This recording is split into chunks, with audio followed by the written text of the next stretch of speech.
গত ক্লাসে আমরা কুলম্বের কতদূর সূত্রের শেষ আগ করেছিলাম? পর্যন্ত স্যার। কুলম্বের সূত্র আগ পর্যন্ত, কুলম্বের সূত্র পড়ানো হয় নাই, তাই তো? তোমাদের শুধু একটা লেকচার হয়েছে, তাই তো? জি স্যার, একটা ক্লাস হয়েছে। কুলম্বের সূত্র শেষ হয় নাই, তাই তো?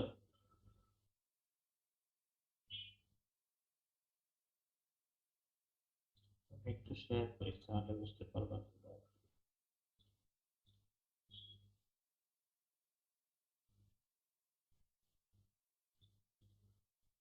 দেখতে পাচ্ছ?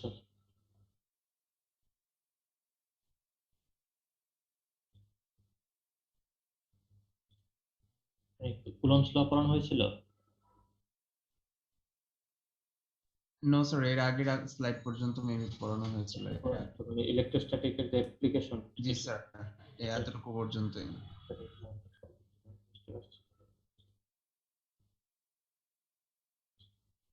আচ্ছা, তাহলে আমরা আজকে কুলম্বস ল থেকে শুরু করি।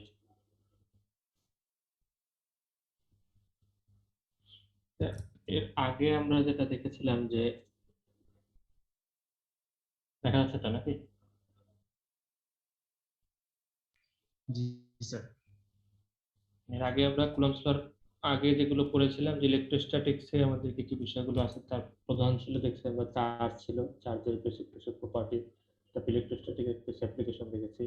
তারপরে সেখান থেকে আমরা দেখেছিলাম যে যদি চার্জ, দুটো চার্জ কাছাকাছি থাকে, সেটা যদি আমাদের লাইক অথবা আনলাইক, মানে সেম অথবা যদি অপোজিট হয়, ওটাই হোক না কেন, তারা একে অপরকে আমাদের কি করে, ফোর্স ক্রিয়েট করে।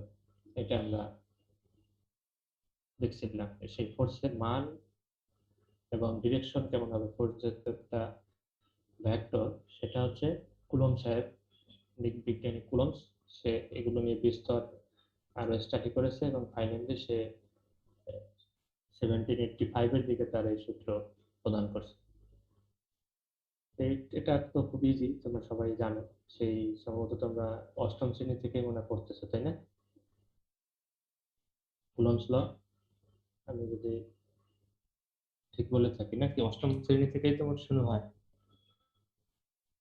কুলম্বস ল পড়া, নাকি? স্যার ক্লাস 10 ছিল।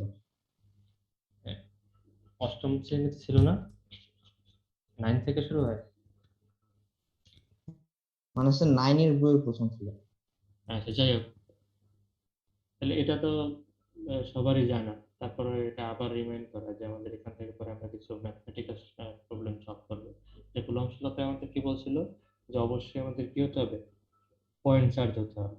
যেটা কুলম্ব চার্জ, যদি দুটো পয়েন্ট চার্জ হয়, সেই পয়েন্ট চার্জের ভিতরে যে আমাদের যে মধ্যকার যে বলটা হবে, whatever it may be, either attractive or repulsive, যেটাই হোক না কেন, সেটা হচ্ছে কিসের কিসের উপর ডিপেন্ড করে, এই যে দুটো চার্জের পরিমাণের উপর ডিপেন্ড করবে, তারপর হচ্ছে চার্জের মধ্যবর্তী ডিস্টেন্সের উপরে ডিপেন্ড করবে, এবং থার্ড হচ্ছে এই চার্জ যে মিডিয়ামে আসে, মিডিয়ামের উপরেও ডিপেন্ড করবে। তিনটা জিনিসের কথা তিনি বলছিলেন। নাম্বার ওয়ান, যে কি পরিমাণ চার্জ আছে সেগুলো। নাম্বার টু হচ্ছে ডিস্টেন্সের উপরে ডিপেন্ড করবে, মানে চার্জগুলো কতটুকু ডিস্টেন্সে আছে। এবং নাম্বার থ্রি হচ্ছে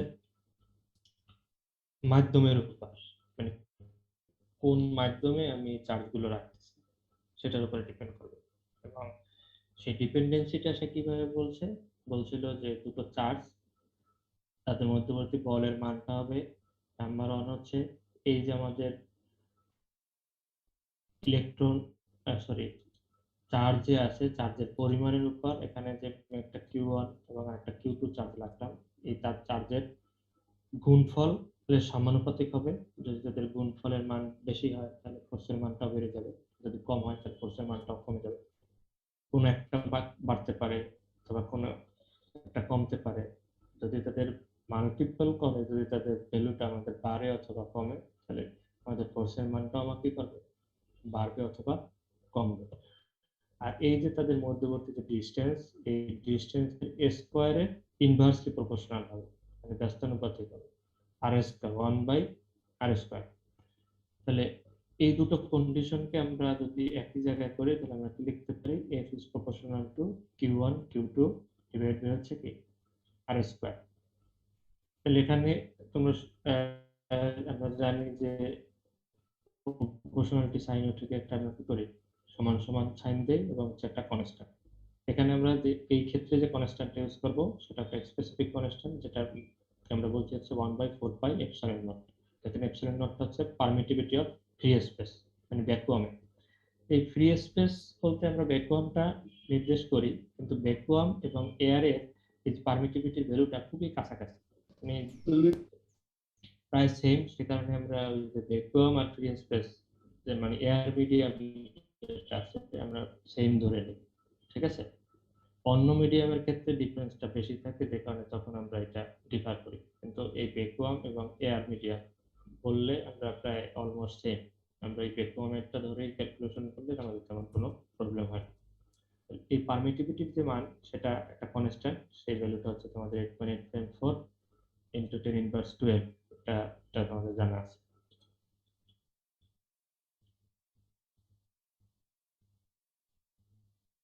এখন দেখো,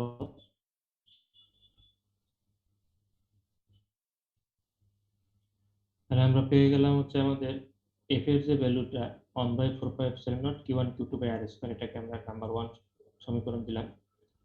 এখন যদি আমাদের এখানে যদি আমরা ইকুয়েশনে Q1 এবং Q2 ভ্যালু যদি 1 কুলম্ব নেই এবং তাদের মধ্যবর্তী ডিসটেন্স যদি 1 মিটার নেই, দেন আমাদের ফোর্সের যে মান F সমান আমরা লিখতে পারি 9 × 10⁹ নিউটন।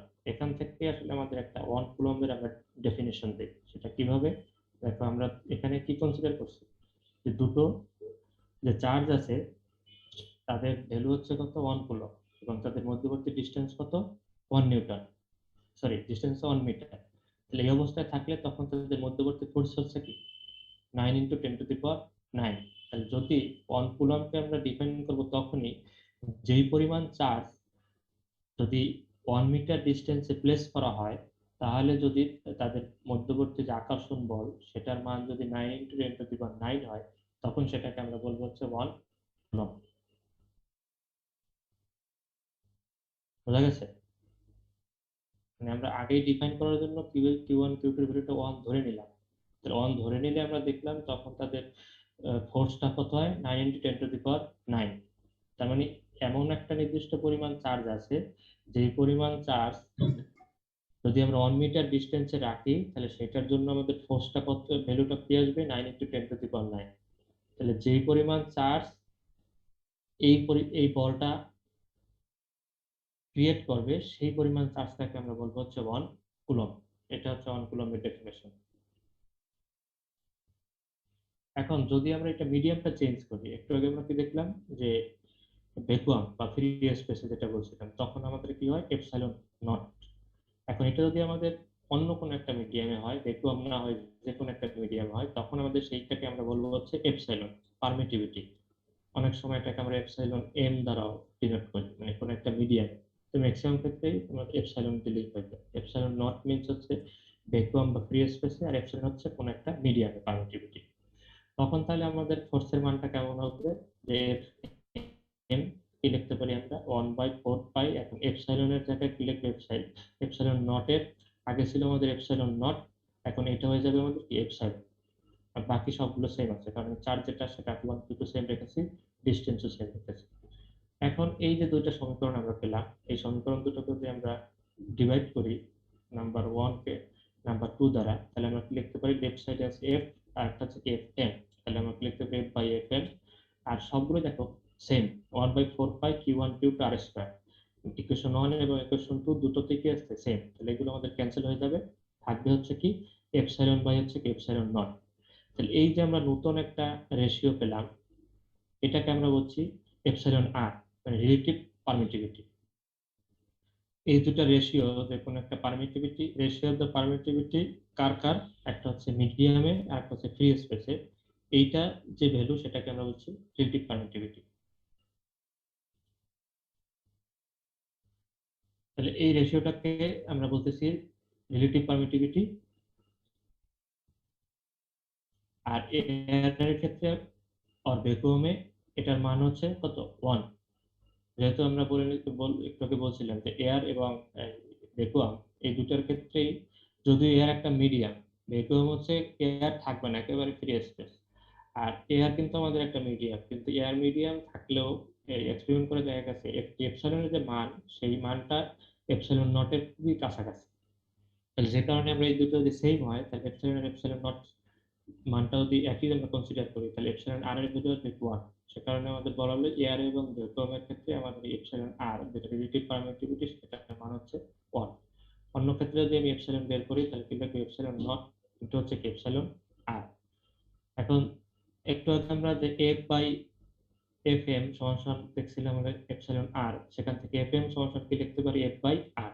এখন এখানে দেখো, এই যে ফোর্স, কোন একটা মিডিয়ামের যে ফোর্সের মান, ইলেকট্রোস্ট্যাটিক ফোর্স, সেটা কিন্তু আমাদের এই রিলেটিভ পারমিটিভিটির উপর ডিপেন্ড করে। এবং এই রিলেটিভ পারমিটিভিটি হচ্ছে কি, কোন একটা মিডিয়ামের একটা প্রপার্টি। এই রিলেটিভ পারমিটিভিটি হচ্ছে কি মিডিয়ামের প্রপার্টি। তাহলে আমরা কুলম্বস যে থার্ড একটা কথা বলেছিল যে এটা কিসের উপরে ডিপেন্ড করে? মিডিয়ামের উপরে ডিপেন্ড করে। সেই ডিপেন্ডেন্সিটা আমরা এখান থেকে প্রুভ করতে পারি।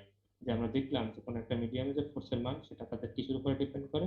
এই মিডিয়ামের যে একটা প্রপার্টি আছে রিলেটিভ পারমিটিভিটি, তার উপরে ডিপেন্ড করে। এবং এটা যদি বেড়ে যায়, তাহলে দেখা যায় ফোর্সের মানটা আমাদের কি হবে? কমে যাবে। আর যদি কমে যায়, তাহলে মিডিয়ামের ফোর্সের মানটা কি হবে? বেড়ে যাবে। কারণ হচ্ছে এই রিলেটিভ পারমিটিভিটিটা মিনস হচ্ছে সে কতটুকু পারমিট করবে আমার এই ফোর্সটা ক্রিয়েট করতে, এই মিডিয়ামের ভিতর দিয়ে সে কতটুকু ফোর্স পারমিট করবে, মানে কতটুকু সে স্ট্রং হতে পারবে। তাহলে যদি এই মিডিয়ামের ভিতরে আমার কাই আর রিলেটিভের ভ্যালুটা বেশি থাকে, তার মানে সে বেশি অপোজ করতেছে ফোর্স ক্রিয়েট করতে, কারণ তার ফোর্সের মানটা আমার কি যাবে? কমে যাবে। আর যদি তার এই অপোজিট ফোর্স ক্রিয়েট করার যে অপোজিশন যে প্রপার্টি, যদি তার কম থাকে, তাহলে সে ফোর্সের মানটা আমার কি যাবে? বেড়ে যাবে। তাহলে দ্যাট মিনস এই যে এপসাইলন আর এর মানটা যদি আমাদের কম থাকে, তাহলে আমাদের ফোর্সের মানটা আমাদের কি যাবে? বেড়ে যাবে। এটা ছিল আমাদের যে কুলম্বসের যে থার্ড যে স্টেটমেন্ট, তার এখানে প্রুফমেন্ট প্রুফ। মানে সে তিনটা কথা বলেছিল। একটা হচ্ছে তোমার চার্জের পরিমাণের উপরে ডিপেন্ড করবে, সেকেন্ড হচ্ছে তোমার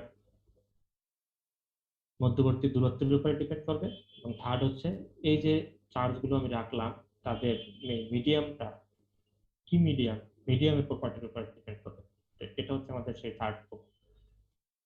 এখন আমরা যদি একটু দেখি যে আমরা কোথায় কোথায় এই কুলম্বস ল ইউজ করতে পারি, মানে স্কোপ কোথায় কোথায় আছে। যেমন যদি তোমরা দেখো যে কুলম্বস ল এটা খুব ইউজফুল কোথায় ফোর্স বের করতে, দুটা পয়েন্ট ইলেকট্রিক চার্জের জন্য, কারণ আমরা স্টেটমেন্টে বলেই নেই দুটা পয়েন্ট চার্জ দরকার। সেকেন্ড হচ্ছে তোমার অ্যাটমের ভিতরে যে নিউক্লিয়াসের সাথে ইলেকট্রন গুলো আছে, সেটা সেক্ষেত্রে আমরা কুলম্বস ল দ্বারা বের করতে পারি। তারপর হচ্ছে তোমার মলিকুলের ভিতরে যে অ্যাটম গুলো একটা একটার সাথে বাউন্ড অবস্থায় আছে, সেটাও আমাদের যে যে ফোর্সের মান, সেটা আমরা এখানে থেকে কুলম্বস ল অ্যাপ্লাই করে বের করতে পারি। এবং অ্যাটমস আর মলিকুল গুলো যে আবার একসাথে আছে কোনো একটা সলিড আর লিকুইডের ভিতরে, সেক্ষেত্রে আমরা কুলম্বস ল অ্যাপ্লাই করতে পারি। এগুলো ছিল হচ্ছে আমাদের অ্যাপ্লিকেশন বা স্কোপ। এই কিন্তু এই কুলম্বস লর কিছু লিমিটেশনস আছে, এটা একটু খুব ভালো করে মনে রাখো বা শোনার চেষ্টা করো। কুলম্বস লর যে সীমাবদ্ধতা, যেটাকে আমরা বলি লিমিটেশন, প্রথম লিমিটেশন হচ্ছে এইটা, কুলম্বস ল অ্যাপ্লাই করার জন্য আমাদের অবশ্যই চার্জটা রেস্টে থাকতে হবে। যদি রেস্ট চার্জ থাকে, তখন কেবল আমরা কুলম্বস ল অ্যাপ্লাই করতে পারবো। চার্জ যদি মুভিং অবস্থায় থাকে, তখন আমরা কুলম্বস ল অ্যাপ্লাই করতে পারবো না। এটা হচ্ছে তার একটা লিমিটেশন। নাম্বার টু হচ্ছে এটা অবশ্যই পয়েন্ট চার্জ হতে হবে, কারণ আমরা কুলম্বস লর স্টেটমেন্টে শুরু করে দুটা পয়েন্ট চার্জের ভিতরে আমাদের যে মধ্যকার যে আকর্ষণ বা বিকর্ষণ বল, এটা একটা তার লিমিটেশন। এবং থার্ড অন হচ্ছে আমরা কুলম্বস ল তখন অ্যাপ্লাই করতে পারবো কেবল যদি কোনো একটা অ্যাটমের যে নিউক্লিয়ার যে সাইজ আছে, সেই নিউক্লিয়ার সাইজের থেকে যদি গ্রেটার দেন হয়। তোমরা জানো যে নিউক্লিয়াসের যে সাইজ, সেটা হচ্ছে আমাদের 10^15 মিটার, আমাদের 10^15। তাহলে আমাদের মধ্যবর্তী এই যে দুটো পয়েন্ট চার্জের মধ্যবর্তী দূরত্বটা অবশ্যই আমাদের কি করতে হবে? এর থেকে বেশি হতে হবে, তা নাহলে নিউক্লিয়াসের ভিতরে আমরা জানি যে স্ট্রং নিউক্লিয়ার ফোর্স কাজ করে, সেখানে আমাদের এই কুলম্ব ফোর্সটা অ্যাক্টিভ না, মানে আছে কিন্তু সেটার মান খুবই কম, এটা আমাদের নেগলিজিবল। এটা মনে রাখতে হবে যে আমাদের এই দুটো চার্জের ভিতরে যে সেপারেশন, এই সেপারেশনটা আমাদের অবশ্যই কি হতে হবে, গ্রেটার দেন 10^15 মিটার, মানে নিউক্লিয়ার সাইজের থেকে বড় হতে হবে। এবং তার আরেকটা লিমিটেশন হচ্ছে, যদি এই চার্জগুলো যদি আরবিট্রারি শেপ হয়, মানে বিভিন্ন শেপের হয়, স্ফেরিক্যাল না হয়, যদি বিভিন্ন রকম শেপ হয়, কোন একটা চার্জ বডি আমরা নিলাম, সেই শেপটা যদি বিভিন্ন ধরনের হয়, বিভিন্ন রকম, তখন আমরা এটা অ্যাপ্লাই করাটা আমাদের জন্য ডিফিকাল্ট হয়ে যায়। কারণ আমরা জানি যে এই দুইটা চার্জের মধ্যবর্তী ডিসটেন্স বের করতে হবে, যে দুইটা, এখানে একটা চার্জ আছে, এখানে একটা পয়েন্ট চার্জ আছে, আমরা বললাম এখানে যদি মধ্যবর্তী ডিসটেন্স আমরা যদি আর বলি, এখন এই চার্জটা যদি নরমালি আমরা কি করি, এই যে একটা চার্জ বডি আমরা নিলাম, এর মিড পয়েন্ট থেকে এর মিড পয়েন্টের দূরত্বটা আমরা বের করলাম আর, যদি সেটা স্ফেরিক্যাল হয় এরকম। কিন্তু যদি সে আরবিট্রারি শেপের হয়, তখন আমরা এই তাদের যে মধ্যবর্তী ডিসটেন্স, সেই ডিসটেন্সটা বের করা আমাদের জন্য ডিফিকাল্ট। তখন এটাও তার একটা লিমিটেশন। এই কয়টা হচ্ছে আমাদের কুলম্বস ল এর লিমিটেশন। একটা আবার বলছি সংক্ষেপে, নাম্বার 1 হচ্ছে চার্জটা অবশ্যই যদি রেস্ট হয় তখন আমরা অ্যাপ্লাই করতে পারবো। নাম্বার 2 হচ্ছে অবশ্যই আমাদের পয়েন্ট চার্জ হতে হবে এই কুলম্বস ল অ্যাপ্লাই করার জন্য। নাম্বার 3 হচ্ছে আমাদের নিউক্লিয়ার যে size, that means greater than হচ্ছে 10^15 মিটার, এটা হতে হবে ভ্যালুটা, তাদের মধ্যকার সেপারেশন দুটো পয়েন্ট চার্জের। এবং থার্ড হচ্ছে যদি আরবিট্রারি শেপ হয় তাহলেও এটা আমাদের জন্য ডিফিকাল্ট, এই কুলম্বস লটা তখন আমরা অ্যাপ্লাই করতে পারি না, তখন আমাদের জন্য ডিফিকাল্ট হয়ে যায়। এই চলে হচ্ছে আমাদের লিমিটেশন, এগুলো তো ভালো করে মনে রাখতে হবে। বুঝতে পারছো? কি বলছি শুনতে পাচ্ছ? জি স্যার। তাহলে এখন আমরা নেক্সট তাহলে ম্যাথমেটিক্যাল প্রবলেম দেখি। দেখো এখানে কি বলছে, আমাদের যে কিছু প্রপার্টি আমরা দেখেছিলাম এই সেক্ষেত্রে চার্জের ক্ষেত্রে, তারপর কুলম্বস ল যে আমরা একটু আগে দেখলাম, এগুলোর অ্যাপ্লিকেশন আমরা দেখলাম। প্রথমে দেখো বলছে কি যে 3 small balls, যেটা তোমার কি করা আছে, have charges -3 × 10^12 coulomb, 8 × 10^12 coulomb and হচ্ছে 4 × 10^12 coulomb, আর এই তিনটা চার্জের ভ্যালু দেওয়া আছে এবং দে আর ব্রোট ইন কন্টাক্ট, এবং তারা কি করা হলো, কন্টাক্টে নিয়ে আসলো, মানে কাছাকাছি স্পর্শ করানো হলো, একটার একটা কন্টাক্টে আসবে, দেন সেপারেট, এবং এরপরে তাদের কি করা হলো, আলাদা করে দেওয়া হলো। তাহলে আমরা শুরুতেই দেখেছিলাম এই যে যদি কন্টাক্টে আসে তাহলে তাদের ভিতরে আমাদের কি হয়, কিছু ইলেকট্রনের আদান প্রদান হয়, চার্জের একটা ইকুইলিব্রিয়াম অবস্থা তৈরি করে। তাহলে প্রথমে আমরা কি করলাম, কন্টাক্টে নিয়ে আসলাম, এরপরে সেপারেট করলাম। যখনই কন্টাক্টে নিয়ে আসছি তাহলে তাদের ভিতরে একটা চার্জের রিডিস্ট্রিবিউশন হয়েছে, কারো বেশি থেকে কমে গেছে, কেউ কম থেকে বেশি হয়ে গেছে, এরকম হয়েছে। তাহলে আমাদের বলছি calculate number on charge on each ball, প্রত্যেকটা বলে আমাদের কি কি পরিমাণ চার্জ আছে সেটা। তারপর হচ্ছে number of electron in excess or deficit on each ball after contact, এই আফটার কন্টাক্ট করার পরে প্রত্যেকটা বলের ভিতরে আমাদের চার্জের কি এক্সট্রা চার্জ হয়েছে নাকি ডিফিসিট বা ঘাটতি হয়েছে সেটা বের করতে বলছি। তাহলে ম্যাথমেটিক্যাল প্রবলেম সলভ করার জন্য প্রথমে তো আমরা কি কি ভ্যালু গুলো দেওয়া আছে সেটা দিয়ে নেই। তাহলে এখানে দেখো আমাদের যেহেতু তিনটা চার্জের পরিমাণ দেওয়া আছে, আমরা ডিনোট করলাম, একটা হচ্ছে Q1, একটা হচ্ছে Q2 এবং একটা হচ্ছে Q3, এটা দেওয়া আছে। তাহলে প্রথমে আমরা কি করব, যে প্রত্যেকটা বলে আমাদের কতটুকু চার্জ আছে সেটা বের করতে বলছে। তাহলে এটা সিম্পলি হচ্ছে আমাদের সেই চার্জের যে অ্যাডিটিভ প্রপার্টি, আমরা এক জায়গায় নিয়ে আসলে কি করা, সামেশন করে, যেহেতু প্রত্যেকটা বল ইকুয়ালি ডিস্ট্রিবিউট হয়ে গেছে, তার মানে এভারেজ চার্জের পরিমাণটা বের করবো। তাহলে তিনটা অ্যাড করে আমরা কি করলাম, 3 দ্বারা ভাগ করলাম। তাহলে তিনটা ভ্যালু বসানো হলো, তারপর 3 দ্বারা ভাগ করা হলো। তাহলে এখানে আমরা দেখতে পাচ্ছি আমাদের ভ্যালু আসলো কত, আফটার ক্যালকুলেশন 3 × 10⁻12 কুলম্ব। এখন নাম্বার 2 বলছে কি দেখো, number of electron in excess আর ডিফিসিট, ইলেকট্রনের সংখ্যা বের করতে বলছে, সেটা কি আমাদের আবার বলছে এটা কি বেশি আছে নাকি ঘাটতি আছে। এখন বুঝতেই পারতেছো যে আমাদের নাম্বার 1 যখন আমরা করলাম তখন আমরা এই চার্জের ভ্যালুটা পেলাম হচ্ছে কি পজিটিভ। তাহলে পজিটিভ ভ্যালু থাকা মানে কি, সেখানে ইলেকট্রন বেশি আছে না কম আছে।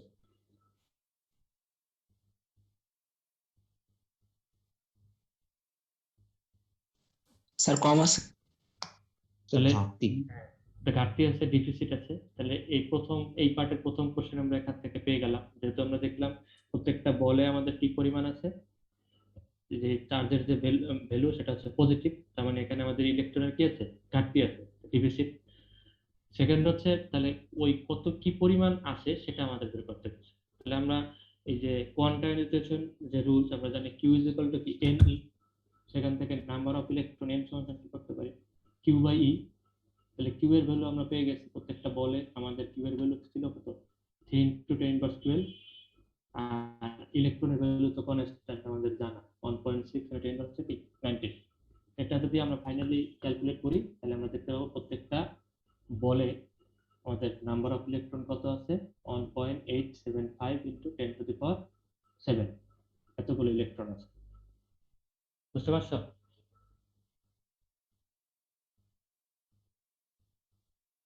জি স্যার। যদি বসে থাকো তাহলে এখন হলো নিজেরা করবা, এটা করো, নিজেদের এক্সারসাইজ, নিজেরা না করলে তো বুঝবা না।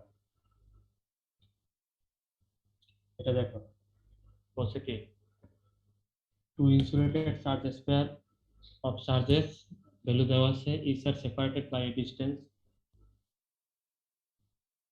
কত, 0.5 মিটার। বলছে কি, calculate the electrostatic force between them. তাহলে তাদের মধ্যকার প্রথমে হচ্ছে যে নর্মাল ইলেকট্রোস্ট্যাটিক ফোর্সটা বের করবা কুলম্বস ল অনুযায়ী।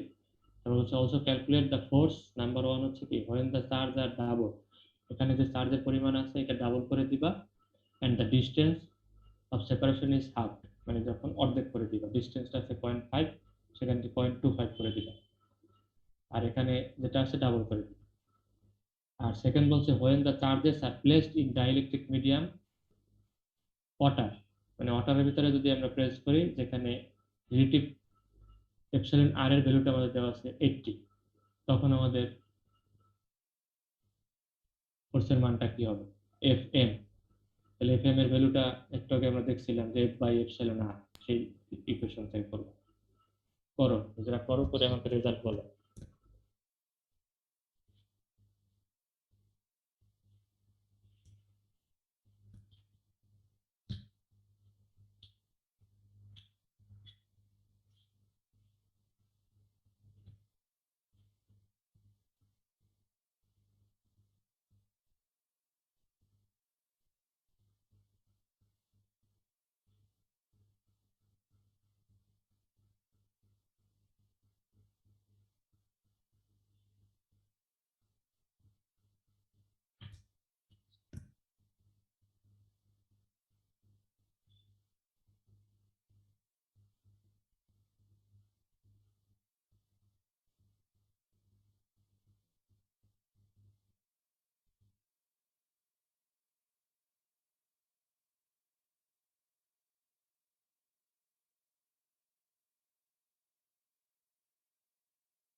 চেক করতে পারছো?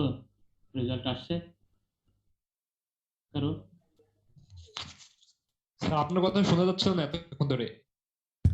আমি তো এতক্ষণ তো তোমাদের কথা বলি নাই, তোমাদেরকে করতে বললাম না, যে বলে দিলাম এখন করো তারপরে রেজাল্ট বলবা। ও জি স্যার, হ্যাঁ।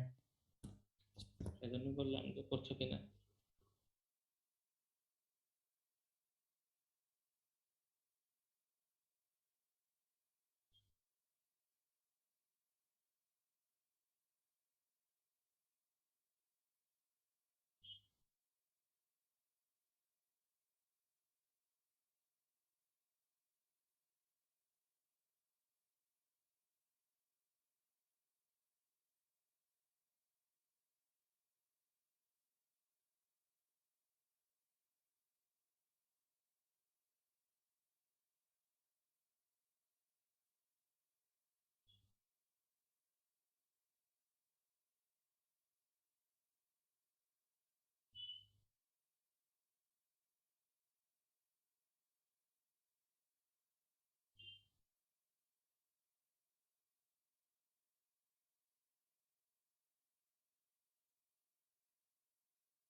কারো আসে নাই?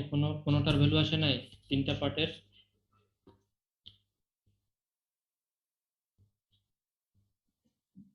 স্যার আসছে। ইলেকট্রোস্ট্যাটিক ফোর্সের ভ্যালু কত আসছে? স্যার স্যার প্রথমে স্যার ফোর্স আসছে স্যার 0.01521।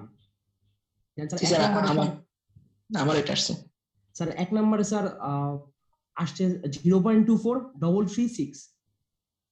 0.24336। আচ্ছা, হ্যাঁ। আর স্যার দুই নম্বরে আসছে স্যার 1.2168। 1.2168, এটা তো মনে হয় ঠিক নাই।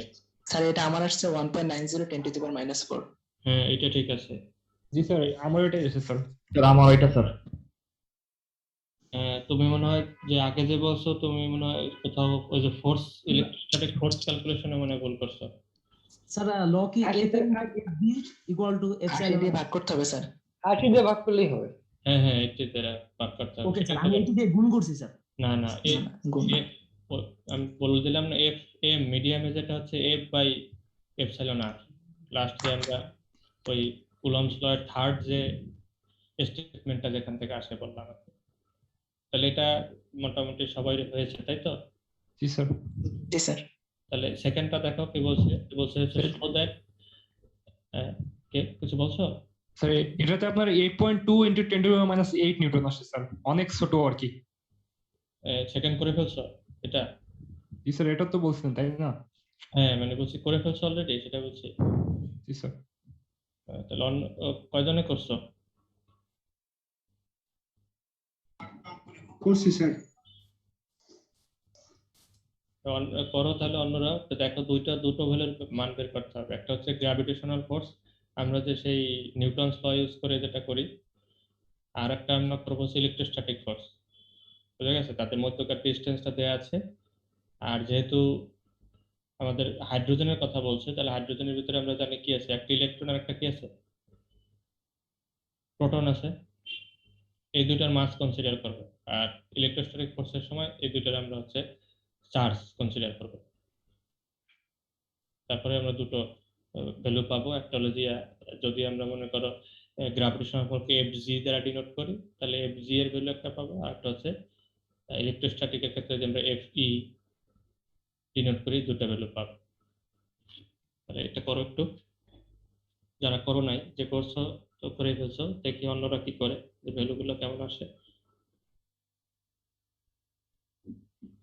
4.8 × 10⁻⁻27। এটা এটা এটা কোনটার ভ্যালু? এটা কি ইলেকট্রোস্ট্যাটিক ফোর্স নাকি? আচ্ছা, তাহলে আমরা একটু এখানে যদি লিখে রাখি, আমরা হচ্ছে কি বললা, এফ জি, তাই তো? না, এফ ই ইলেকট্রোস্ট্যাটিক ফোর্স। আচ্ছা, জিটা পরে আমরা লিখছি। তাহলে আমরা এফ ই লিখি। ইলেকট্রোস্ট্যাটিক ফোর্স কত বললা?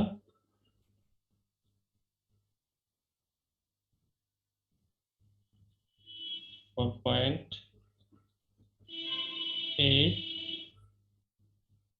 ইনটু হচ্ছে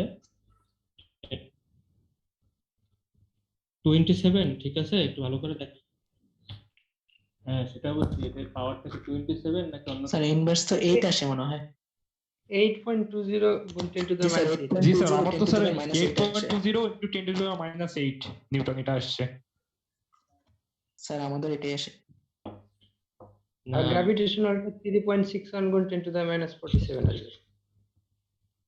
হ্যাঁ গ্র্যাভিটেশনাল সেটাই বলছি, গ্র্যাভিটেশনাল ক্ষেত্রে তোমার এই- এই- ছোট স্যার আসবে। গ্র্যাভিটেশনাল তো আসে 4.87 10 to the power minus 27 এরকম কিছু। হ্যাঁ তাহলে ও উল্টাটা বলছে, তাহলে এখানে এটা হবে হচ্ছে আমাদের gravitational G sir 4.887 10 to the power minus 27।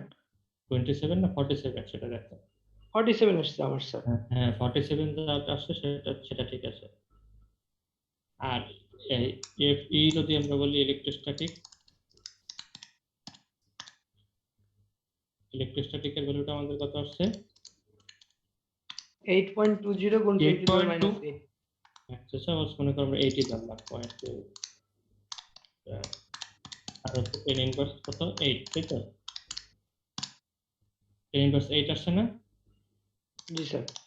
হ্যাঁ তাহলে এখন এটা হচ্ছে যেটা আমরা দেখতেছি যে ইলেকট্রোস্ট্যাটিক ফোর্স আর একটা হলো যে গ্র্যাভিটেশনাল ফোর্স। তো গ্র্যাভিটেশনাল ফোর্সে যদি আমরা এই ভিজিটের কথা, এটা তেমন কোনো ফ্যাক্ট না, আমাদের ফ্যাক্ট হচ্ছে এখানে আমাদের হচ্ছে এই পাওয়ার কি অবস্থায় আছে। তো দেখতেই পাচ্ছ এখানে ইনভার্সের ভ্যালু যত বেশি থাকে তার ভ্যালুটা তত কমে যায়, তাই তো? এখানে কত গুণ কম দেখতে পাচ্ছ, যদি আমরা 47 থেকে 8 বিয়োগ করে দিই তাহলে কত আসে 39, তাই না? তাহলে 10 টু দি পাওয়ার তোমার হচ্ছে 39 টাইমস গ্রেটার গ্র্যাভিটেশনাল ফোর্স থেকে আমার ইলেকট্রোস্ট্যাটিক ফোর্সটা হচ্ছে এত গুণ হচ্ছে কি বড়। 10 এর পরে তোমার সরি 1 এর পরে কত 39 শূন্য বসাতে হবে, এত গুণ বড়। তাহলে বুঝতেই পারতেছো, তাহলে এই ক্ষেত্রে আমার এই গ্র্যাভিটেশনাল ফোর্সটা কি তেমন কোনো ইফেক্ট আসবে আমাদের ফোর্স না। ক্ষেত্রে? তো সেই ক্ষেত্রে আমরা এখানে এই যে যখনই আমরা এই মাসটা অনেক স্মল হয়ে যায় আর এই চার্জ কনসিডার করি তখন দেখা যায় আমরা এই গ্র্যাভিটেশনাল ফোর্সটা আমরা নেগলিজিবল হয়ে যায়। তো সেটাই আমরা এখান থেকে প্রমাণ করলাম যে গ্র্যাভিটেশনাল ফোর্সটা হচ্ছে কি নেগলিজিবল যদি আমরা কম্পেয়ার করি ইলেকট্রোস্ট্যাটিক ফোর্সের ক্ষেত্রে।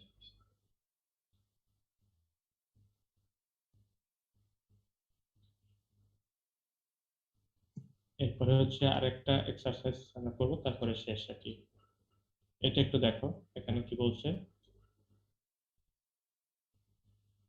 প্রথমে বলছে কি দেখো, two equal and unlike charge, মানে চার্জের মান সেম কিন্তু হচ্ছে তাদের একটা প্লাস হলে একটা হচ্ছে কি অপোজিট মাইনাস সেরকম আছে, কিন্তু তাদের ভ্যালু সেম দেওয়া আছে।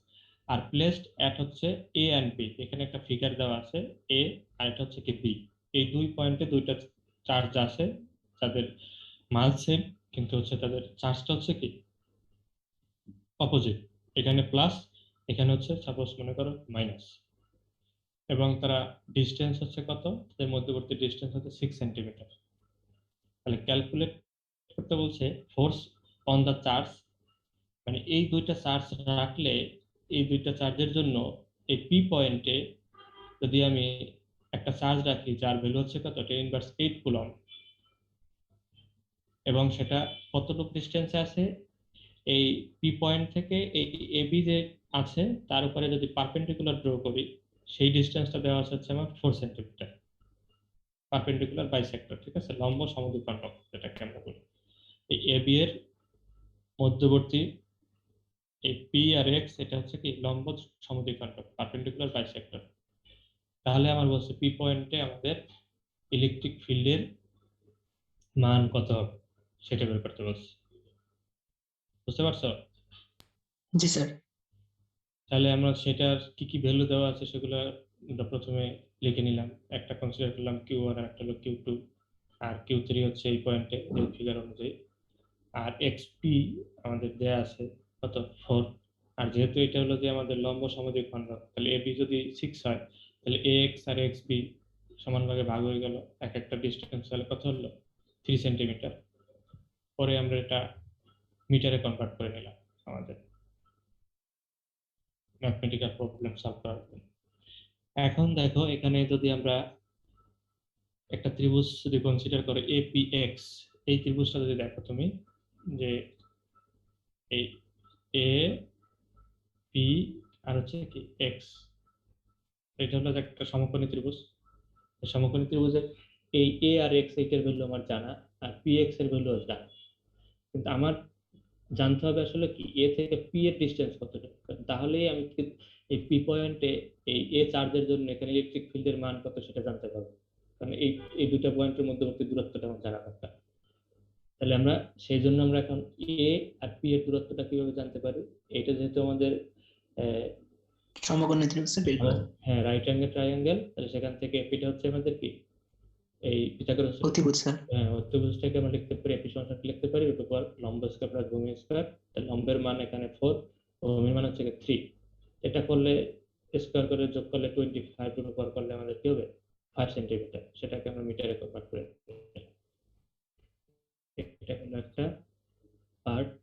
এখন দেখো তাহলে আমাদের পি পয়েন্টে ফোর্সের মানটা তাহলে আমাদের কেমন হবে, ইলেকট্রোস্ট্যাটিক ফোর্স আমরা সূত্র কি জানি 1/4πε0 দুইটা যে চার্জ, একটা হচ্ছে এখানে আমাদের Q1 দ্বারা সূচিত করছে, একটা হচ্ছে Q3, তাহলে আমি দুটো চার্জের লিখলাম Q1 Q3 ডিভাইড হচ্ছে কি r স্কয়ার, তাহলে 1/4πε0 এর মান তো আমাদের যেটা সেটা লিখলাম, আর তারপর হচ্ছে কি Q1 আর হচ্ছে Q3 ভ্যালুটা বসানো হলো, আর r এর ভ্যালু একটু আগে আমরা বের করে নিলাম 5 × 10 ইনভার্স 2 স্কয়ার করলাম।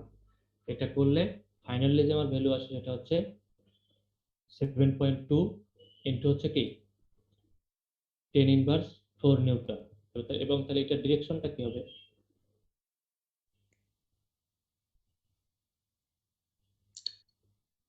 বুঝতেই পারতেছে এটা স্যার হচ্ছে বিকর্ষণ হবে স্যার। জি স্যার। বিকর্ষণ, মানে যেহেতু দুইটা সেম চার্জ মানে তাহলে আবার এবং সেটা কি করে এই দুইটা পয়েন্টের সাথে যদি আমরা একটা লাইন ড্র করি জয়েনিং পয়েন্ট, সেই লাইন বরাবর তাহলে এপি বরাবর আমরা একটা লাইন যদি ড্র করি বর্ধিত করি, তাহলে সেটা আমরা কি দেখতেছি পিএফ বরাবর। তাহলে এই এ এর জন্য পি পয়েন্টে যে ফোর্স সেটার ভ্যালু হচ্ছে কত 7.2 × 10 ইনভার্স 4, এবং তার ডিরেকশনটা হচ্ছে কি বরাবর স্যার পিএফ বরাবর। ঠিক আছে, এ পর্যন্ত গেল। এখন দেখো আবার বি এর জন্য পি পয়েন্টে এখানে কিন্তু সেম, এখানেও ছিল 2 × 10 ইনভার্স 8, আর এখানে এটা হচ্ছে 1 × 10 ইনভার্স 8। আবার এই বি এর জন্য পি পয়েন্টও কিন্তু দুইটা Q1 এবং Q2 এর ভ্যালু সেম, শুধুমাত্র ডিফারেন্স হলো কোথায়, একটা হলো স্যার প্লাস আর প্লাস মাইনাস পার্থক্য। হ্যাঁ পার্থক্য, তাহলে তাদের ফোর্সের ভ্যালুটা সেম হবে, শুধু ডিরেকশনটা চেঞ্জ হয়ে যাবে, জি স্যার এক্ষেত্রে আকর্ষণ হবে। আকর্ষণ হবে। তাদের ডিরেকশনটা কি হবে পি বি বরাবর, বুঝা গেছে? এখন আমি জানতে চাচ্ছি হচ্ছে শুধুমাত্র পি পয়েন্টে এই দুইটা চার্জের জন্য পি পয়েন্টে কি রেজাল্ট্যান্ট ফোর্স কত, তাহলে এখন বুঝতে দুইটা বলে লব্ধি। হ্যাঁ লব্ধি। তাহলে এই পি পয়েন্টে যে কাজ করতেছে, তাহলে এটা এই সাপোজ যদি তুমি প্রথমে চিন্তা করো পি এফ, তাহলে তার একটা দুইটা কম্পোনেন্ট আছে, একটা হচ্ছে তোমার এই যে প্যারালাল কম্পোনেন্ট, আর একটা হচ্ছে কি পারপেন্ডিকুলার কম্পোনেন্ট, তাই তো? আবার পি বি বরাবর তাদেরও এর ফোর্সের মানও সেম, তার আবার দুইটা কম্পোনেন্ট ভাগ হয়ে যাবে, একটা একটা হচ্ছে মনে করো এই প্যারালাল কম্পোনেন্ট, আর একটা হচ্ছে কি পারপেন্ডিকুলার কম্পোনেন্ট। পারপেন্ডিকুলার। আর যেহেতু দুইটা ফোর্সের মান সেম ছিল, তাহলে পারপেন্ডিকুলার কম্পোনেন্টের মানটাও কি থাকবে সেম। তাহলে এই সেম যেহেতু এবং অপোজিট ডিরেকশন, তাহলে একটা আরেকটা কি করবে ক্যান্সেল করবে, নাকচ করে দিবে স্যার। জি স্যার। হ্যাঁ। তাহলে আমরা কি দেখলাম এই যে দুইটা ফোর্স পি পয়েন্টে দুইটা ফোর্স অ্যাপ্লাই হচ্ছে, তার পারপেন্ডিকুলার কম্পোনেন্টটা একটা একটা ক্যান্সেল করে, তাহলে শুধুমাত্র কার্যকর থাকতেছে কোনটা একই ডিরেকশনে এবং শুধুমাত্র প্যারালাল কম্পোনেন্ট, এবং তার ভ্যালু হলো কত এফ cos θ। তাহলে দুইটা এফ cos θ আমাদের কি হচ্ছে অ্যাড হচ্ছে, তাই তো? যেহেতু প্যারালাল তাহলে আমার কি হচ্ছে অ্যাড হয়ে যাচ্ছে।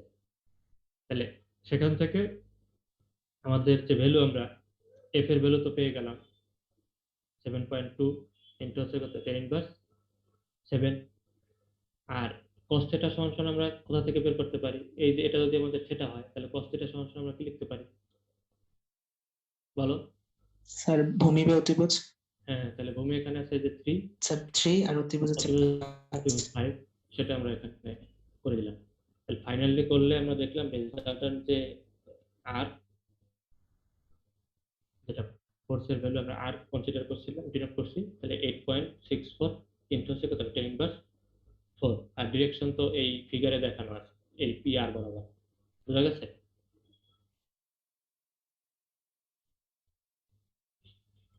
বুঝতে পারছেন? হ্যাঁ, তো এটা যদি বুঝতে পারো তাহলে এরকম করে তোমাদের আবার আর একটা আছে, নিজের এক্সারসাইজ করবা।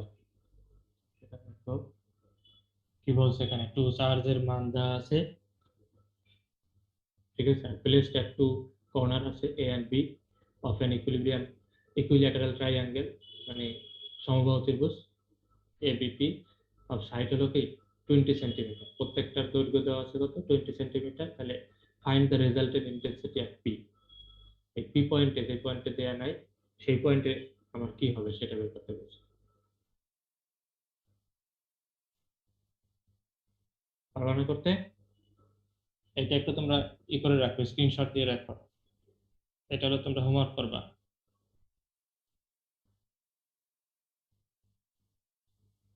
Okay sir. ঠিক আছে? জি স্যার। তোমরা তো আজকে দাও, অ্যাটেন্ডেন্সটা দিয়ে দাও।